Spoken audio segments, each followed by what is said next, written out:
I finally got served formal behavioral guidelines by my apartment complex yesterday. Frankly, I think this country punishes intelligent people. For context, I live with my girlfriend and daughter in a small rent controlled Seattle apartment for artists while I focus on music and political research. Financially, things have been tighter lately because the economy is collapsing under neoliberal contradictions and also my synthesizer budget.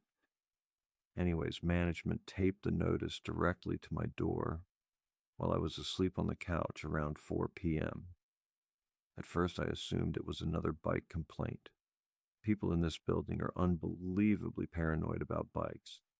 But when I opened the envelope, it was different this time. Official resident rules regarding Mr. Frank Stugans 1. Mr. Stugans is no longer permitted to leave temporary music equipment in shared hallways.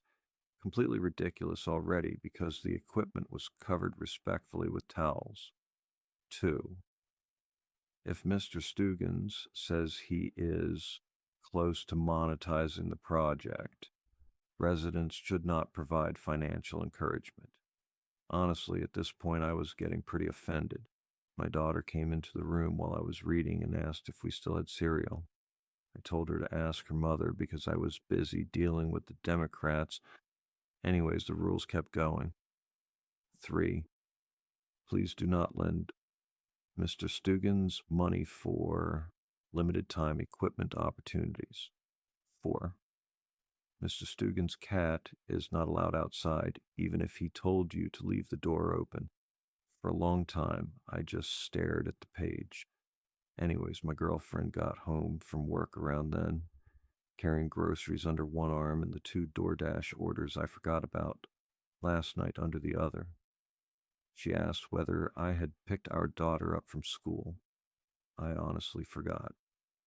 But luckily, it only took her like an hour to walk home. People overreact about these things. While she was yelling at me, I kept reading the rules. 5. If Mr. Stugans speaks Hebrew during a phone call, do not interrupt him. At this point, I started feeling physically sick, not from fear, from anger. This was pure, unadulterated anti Semitism. This is exactly what they do in this Nazi shithole country. The second a successful Israeli born property owner lives a slightly alternative lifestyle, everyone suddenly becomes suspicious. Meanwhile, billionaires here openly wear sandals and nobody cares. I kept reading. Final rule. Residents should not be alarmed if Mr. Stugans appears financially distressed. This presentation has historically been strategic in nature. I read that line maybe 6 times.